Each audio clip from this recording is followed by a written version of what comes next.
합니다. 오늘 말씀의 본문은 이스라엘 백성들이 가나안의 정복을 준비하면서 전쟁에 나갈 수 있는 군사들을 계수하는 장면입니다. 어쩌면 이 숫자는 단순한 통계가 아니라 하나님의 나라 백성들이 하나님의 백성 안에서 살아갈 때에 그 질서와 준비의 상태를 보여주는 아주 중요한 말씀입니다. 사랑하는 성도 여러분, 우리는 이 땅에서 그리스도인으로 살아가며 보이지 않는 영적 전쟁을 치르고 있습니다.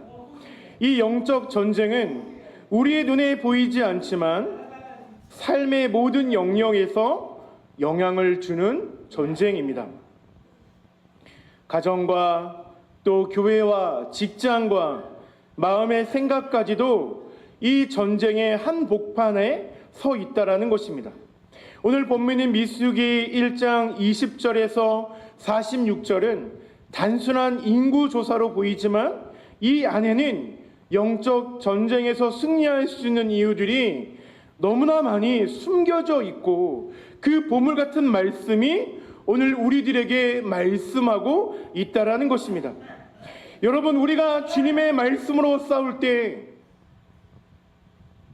이 말씀으로 주님의 이름을 선포할 때에 그 싸움은 누구의 싸움이 되어집니까? 우리가 주님의 말씀으로 선포하고 주님의 말씀으로 소망함을 품고 살아간다라면 그 싸움은 우리의 싸움이 아닌 하나님이 하시는 싸움이 된다라는 것입니다. 그래서 오늘 하나님이 친히 싸우시겠다라고 그렇게 약속하시면서 민수기를 통해서 이스라엘의 수많은 백성들의 그 숫자를 계수하게 하십니다. 본문은 이스라엘의 각 지파별로 전쟁에 나갈 수 있는 자들을 계수하는 장면이 나옵니다. 이들은 아무나 전쟁에 참여할 수 있는 것이 아니라는 것이에요. 여기서 보면 20세 이상을 설명하지만 성경에 쭉 읽다 보면 20세에서 50세까지의 장정, 그러니까 전쟁에 나갈 수 있는 사람을 설명하고 있습니다. 이 20세에서 50세라는 이 구분의 숫자들은 하나님께서 구별하여 내신 숫자입니다. 그래서 이 숫자들을 통해서 하나님은 전쟁에 나가 승리할 것을 소망해야 된다라고 그렇게 설명하고 있는 것이죠. 오늘날 우리도 하나님께서 싸우게 하시는 영적 전쟁에 부름을 받았습니다. 이 전쟁은요, 우리의 힘이 아닌 하나님이 싸우게 하시는 전쟁입니다. 하나님이 싸우게 하신다라는 것은 곧 하나님이 책임지신다라는 것을 설명합니다. 우리는 내 힘으로 이기는 것이 아니라 부르신 이의 능력으로 이길 줄을 믿음으로 믿습니다. 다윗과 골리앗의 이야기가 있습니다. 이 다윗과 골리앗은 사람들이 보았을 때에는 너무나 힘으로나 능으로나 그 어떤 것도 비교해도 다윗이 지는 싸움이었어요. 골리앗이 분명히 이길 수밖에 없는 그런 싸움이었습니다. 그러나 다윗은 내가 저 골리앗에게 나가서 싸우겠다라고 얘기합니다. 그렇게 이야기할 때 많은 사람들이 나이와 체격과 무장을 보고 조롱합니다. 사울 왕조차도 그에게 갑옷을 입히려 했지만 다윗은 그것을 전부 다 버려버리고 자신에게 익숙한 돌팔매 하나만 들고 나아가 싸우게 되는데 사무엘상 17장 45절에 보면 이렇게 설명하고 있어요. 너는 칼과 창과 단창으로 내게 나오거니와 나는 만군의 여호와의 이름으로 내게 나아간다 라고 설명하고 있습니다. 다윗은 전쟁이 여호와께 속한 것임을 믿고 있었습니다. 그 믿음 하나로 다윗은 거의 골리앗을 쓰러뜨렸고 이스라엘 전체가 승리했다라는 이 성경의 내용을 우리는 다 들었고 보았을 것입니다. 이처럼 하나님이 싸우게 하시는 전쟁은 우리의 조건보다 하나님을 향한 신뢰가 더 중요하다라는 것이죠. 우리가 하나님이 하시겠다 말씀하시고 하나님이 이 싸움에서 승리를 이야기할 때 에이 하나님 이 싸움의 소리는 승리할 수 없어요.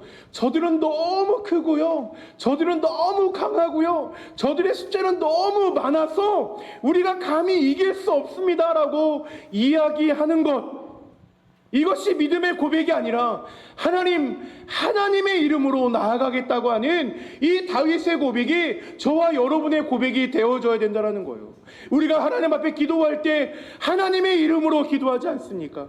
우리가 하나님 앞에 나아갈 때에 주님의 이름이 이루어질 것을 기대하고 기도하지 않습니까?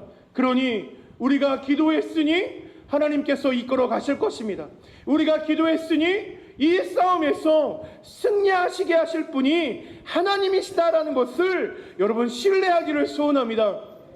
하나님의 말씀은 살아 있습니다. 하나님의 선하신 계획은 지금도 역사하고 있습니다. 하나님이 우리를 부르셔서 우리를 여기까지 오게 하셨다라는 그 믿음을 믿는 저와 여러분 되어지기를 소망합니다. 오늘 본문에 보면 각 지파별로 숫자를 계수합니다. 유다 지파, 이사갈 지파, 스불론 지파, 각 지파는 각자의 역할과 위치를 가지고 질서 있게 조직되어져 있었습니다.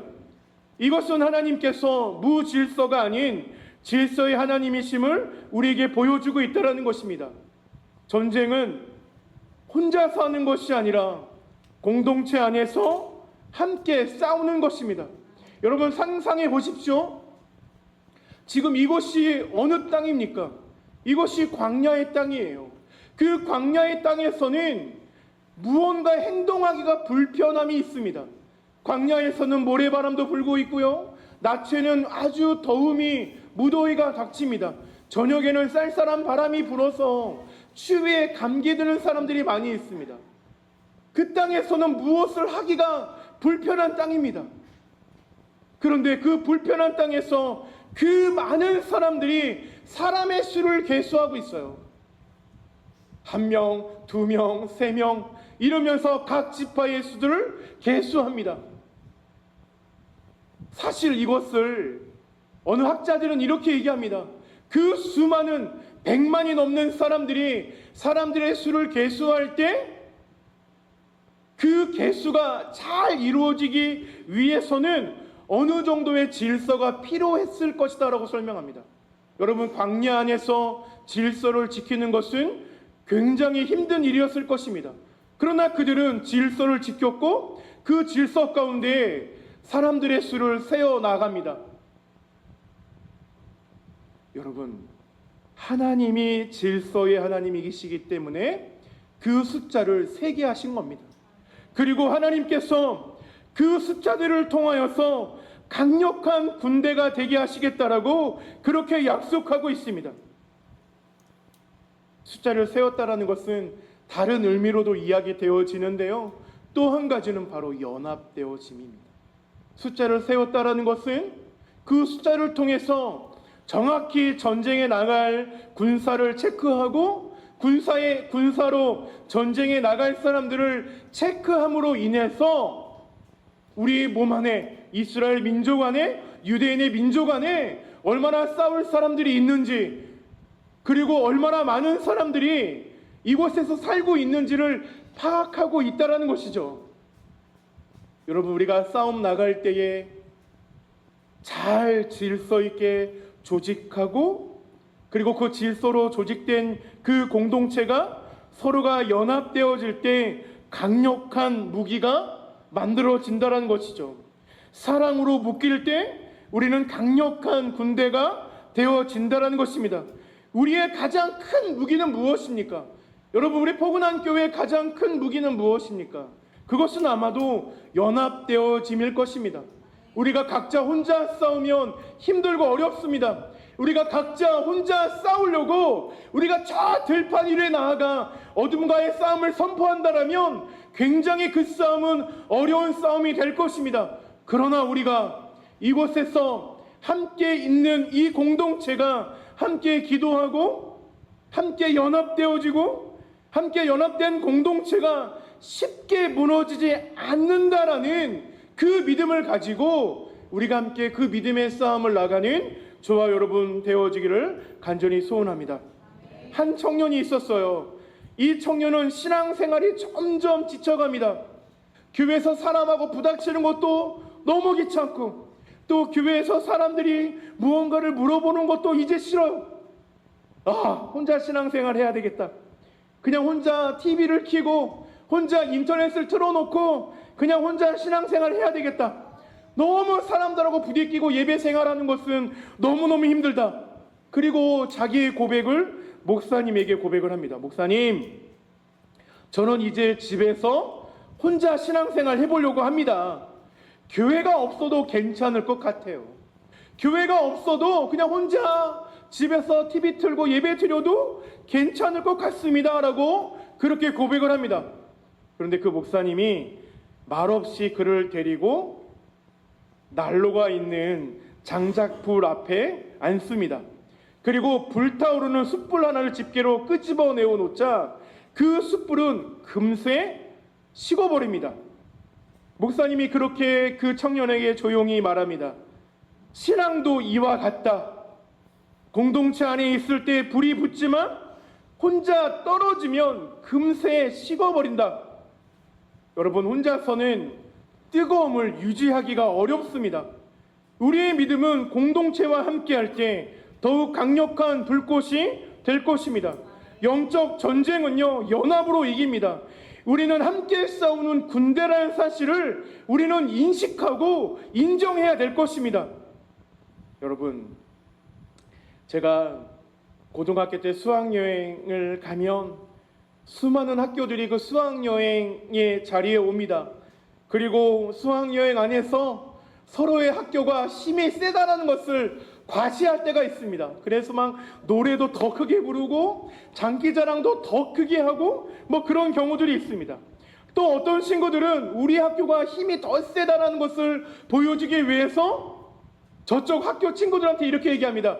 야! 너 12시에 나와. 가만두지 않겠어. 막 이럽니다. 그러면서 서로의 학교에 힘이 세다는 것을 보여주기 위해서 제가 다녔던 학교도 그 옆에 있는 학교를 나오라고 그런 거예요. 야, 니네 12시에 나와. 그런데 그때 나오라고 했던 그 아이가 우리들한테 한 얘기가 뭐냐면 이거였습니다. 야, 우리의 힘을 보여주자. 우리 다 같이 나가자였어요. 우리 한 명도 빠짐없이 다 같이 나가자. 그래서 2개, 3개 반이 한 번에 몰려서 나갔던 그런 기억이 납니다. 그 당시에 그쪽 학교는 한 10대 명의 아이들이 나왔고 우리들은 한 150명이 몰려간 거예요. 그러니 여러분, 이 싸움이 상대가 될 수 있는 싸움입니까? 싸울 수 없는 싸움인 거죠. 그 상대편의 학교는 그냥 저희한테 괘씸하다 막 이렇게 욕을 하면서 그대로 떠나갔습니다. 우리 150명의 친구들은 와, 우리가 이겼다 이러면서 막 함성을 질렀어요. 여러분, 인원이 많은 것이 중요합니다. 근데 오늘 성경은 바로 그것을 설명하고 있는 거예요. 하나님의 공동체는 하나로 묶여지는 것에 대해서 말씀하고 있습니다.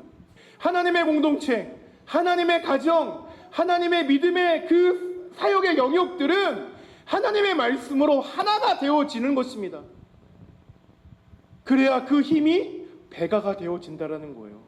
여러분, 혼자서 외로움으로 쓸쓸하게 믿음 생활하지 마시고 믿음의 장소인 교회에 나와서 함께 믿음 생활하는 저와 여러분 되어지기를 간절히 소원합니다.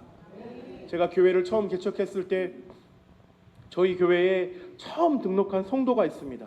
그 성도가 지금은 용인으로 이사를 가서 잘 만나지 못하지만 종종 통화하고 연락합니다. 근데 이 성도가 오늘 새벽에 저한테 전화가 왔어요. 목사님이 주일날 바쁘시고 목사님 주일날 전화하는 것이 예의가 아닌 것 같지만 전화를 드렸다라는 거예요. 그래서 무슨 일이냐라고 물어봤더니 이렇게 설명합니다. 얼마 전에 어머니가 쓰러지셨다는 겁니다. 그 어머니가 쓰러지셔서 앰뷸런스를 타고 어머니가 생명의 그 기로에서 막 너무 힘든 시간들을 보냈다라는 거예요. 그때 그 자기네 매형 교회 목사님이 달려오셨고 그 목사님이 막 기도하면서 어머니를 살려달라고 온 가족이 막 기도했다라는 거예요. 자기가 예수를 잘 믿지 않지만 그때 그 목사님과 함께 막 기도했다는 겁니다. 그런데 어느 날, 그래서 어머니가 깨어나고 그러고 나서 집에 돌아와 어느 날 정신 차려보니 나에게도 목사님이 있었다라는 것이 생각이 났다라는 거예요. 그래서 저한테 전화가 온 겁니다. 나를 위해서 기도해 주는 목사님이 있다라는 것을 내가 깜빡하고 있었어요. 나를 위해서 지금도 기도해 주고 있는 목사님이 있음을 제가 잊고 있었어요. 그래서 목사님에게 오늘 전화했고 목사님의 기도가 필요합니다. 이렇게 설명합니다. 그래서 전화기를 대고 새벽에 기도를 해드리고 그리고 잊지 않고 계속적으로 부모님, 어머니를 위해서 기도하겠다라고 그렇게 이야기를 했습니다. 여러분, 기독교의 종교는 출애굽부터 공동체의 모습을 띠고 있고요. 그 광야 땅에서 혼자 살아낼 수 없으니 함께 공동체를 이루어 만들어가는 그 과정 속에서 그들은 40년의 시간을 헤맸고 그리고 가나안 땅으로 들어갈 수 있었다라는 것입니다. 그들에게 만약에 공동체가 없었고 아유 나는 여기가 정말 싫어, 나 혼자 뛰어갈 거야, 나 혼자 걸어갈 거야, 아 이 길이 아니잖아, 야 너는 잘못됐어, 야 광야에서 그렇게 살면 안 돼, 광야에서 야 저 적군들이 나에게 오는데 야 나 도망갈래, 이러고 각자가 각자의 자리에서 도망갔다라면 그 공동체는 이루어질 수 없었고 하나님의 복음 사역은 이루어질 수 없었을 것입니다. 그런데 중요한 것은요, 하나님이 아브라함에게 약속한 것이 있어요. 하나님이 아브라함에게 약속을 성취합니다. 그것은 하늘의 별처럼 바다의 모래처럼 너희 민족을 세우시겠다라고 하신 하나님의 약속이 있었습니다. 그 약속은 오늘의 인원의 수를 계수함으로 완수되어집니다. 여러분, 그들은 가나안을 출발할 때, 그들은 애굽에서 출애굽을 할 때에 60만 정도, 남자와 여자와 어린아이들을 제하고 60만 정도의 인원수가 출애굽을 합니다. 그런데 오늘 인원수를 보십시오. 오늘 20세에서 50세까지 장정들만 몇 명이라는 거예요.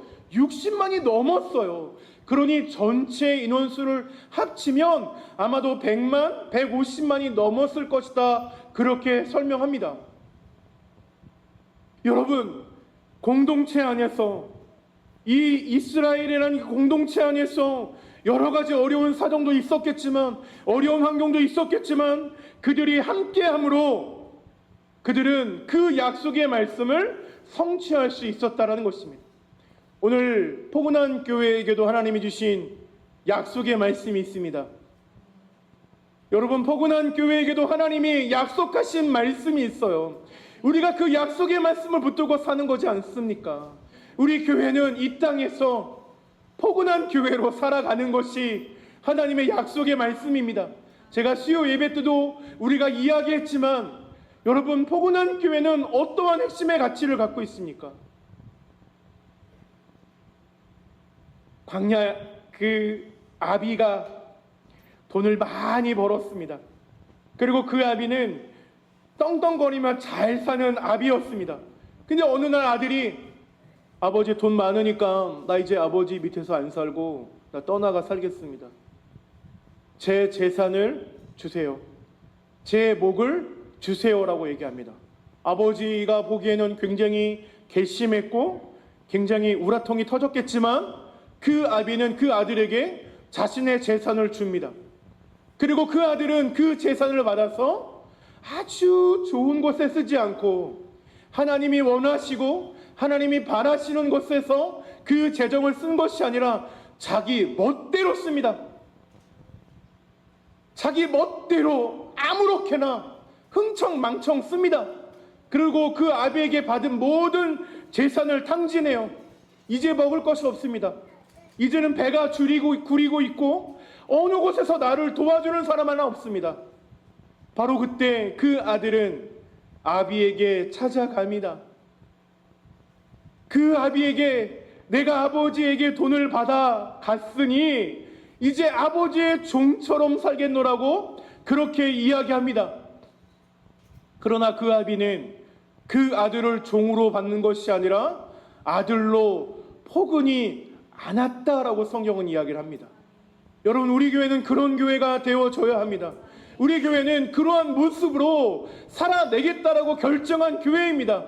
그러니 우리 교회 공동체가 그 믿음을 지키며 살아내려고 애쓸 때 하나님의 성취가 이루어진다라는 거예요. 하나님께서 약속하신, 아브라함에게 약속했던 그 모래알처럼 많은, 하늘의 별처럼 바다의 모래알처럼이라는 이 약속의 말씀이 성취된 것처럼 오늘 하나님이 우리에게 그러한 성취를 주실 거라는 것입니다. 여러분, 오늘 본문에 보면 하나님은 사람 하나하나를 정확히 세고 기록하십니다. 이것은 단순한 숫자가 아니라 한 사람 한 사람의 존재와 역할을 아시는 하나님이다라는 것을 설명하고 있습니다. 오늘 이렇게 설명해요. 그 계수된 죄가 60만 3,550명이었더라. 이 큰 계수 안에도 하나님은 개개인을 기억하고 계신다라는 거예요. 우리가 영적 전쟁을 치를 때 종종 외롭고 지치고 낙심할 수 있습니다. 그러나 여러분, 기억하십시오. 하나님은 나를 알고 계시고 나를 통해 이루실 뜻이 있다라는 것입니다. 하나님이 기억하시는 백성은 결코 패배하지 않습니다. 하나님이 기억하고 있는 저와 여러분은 하나님이 절대로 잊지 않는다라는 것입니다. 한 군대의 훈련소에서 500명의 신병이 동시에 훈련을 받고 있었습니다. 수많은 병사들 사이에 한 병사는 지치고 다른 이들보다 뒤처져 있었습니다. 그런데 어느 날 그를 유심히 지켜보던 교관이 조용히 다가와 그렇게 얘기합니다. 나는 내가 포기하지 않고 여기까지 온 걸 다 보고 있었다. 내가 내 노력을 알고 있다. 그렇게 이야기합니다. 그 말 한마디에 병사는 눈물을 흘리며 다시 일어섭니다. 수백 명 중에 자기를 기억해주는 사람이 있다라는 것, 그것이 다시 싸울 힘이 되었다라는 것입니다. 하나님은 우리 한 사람 한 사람을 결코 잊지 않으십니다. 민수기 1장에서 하나님은 한 사람도 빠짐없이 이름과 숫자를 계수하셨습니다. 그분은 우리의 눈물과 기도와 싸움을 다 알고 계신다는 것이죠. 그래서 우리는 포기하지 않고 다시 일어날 수 있는 것입니다. 사람들은 모를 수 있어요. 우리가 교회에서 봉사할 때 사람들은 봉사를 뭘 하는지 모를 수도 있습니다. 여러분들의 수고와 노력이 보이지 않는 곳에서 땀 흘리며 수고하시는 사랑하는 성도들이 있다라는 사실, 그거는 우리가 다 알 수 없지만 우리가 사랑하는 그 하나님은 그것을 보고 계시고 그것을 격려하고 계신다라는 사실입니다. 여러분, 그러니 포기하지 마십시오. 여러분, 그러니 교회에서, 가정에서 믿음 생활하는 것을 포기하지 마십시오. 가정에서, 교회에서 하나님을 섬기고 하나님 앞에 예배하는 것을 포기하지 마십시오. 우리가 분명히 이 싸움에서 승리하실 것입니다. 분명히 우리가 이 싸움에서 승리하고 그 승전가를 부를 것입니다. 하나님이 싸우시기에 우리는 승리합니다. 사랑하는 성도 여러분, 민수기 1장은 단순히 숫자열처럼 보이지만 그 속에는 승리의 비밀이 담겨져 있습니다. 하나님이 싸우게 하신다. 내가 부름받는 전쟁이니 하나님이 책임지시겠다라는 것이죠. 공동체와 함께 싸운다. 무질서가 아니라 질서와 연합 속에서 그 힘이 발휘된다는 것입니다.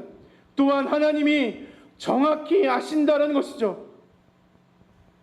하나님께서 우리를 기억하신다라는 것을 잊지 마십시오.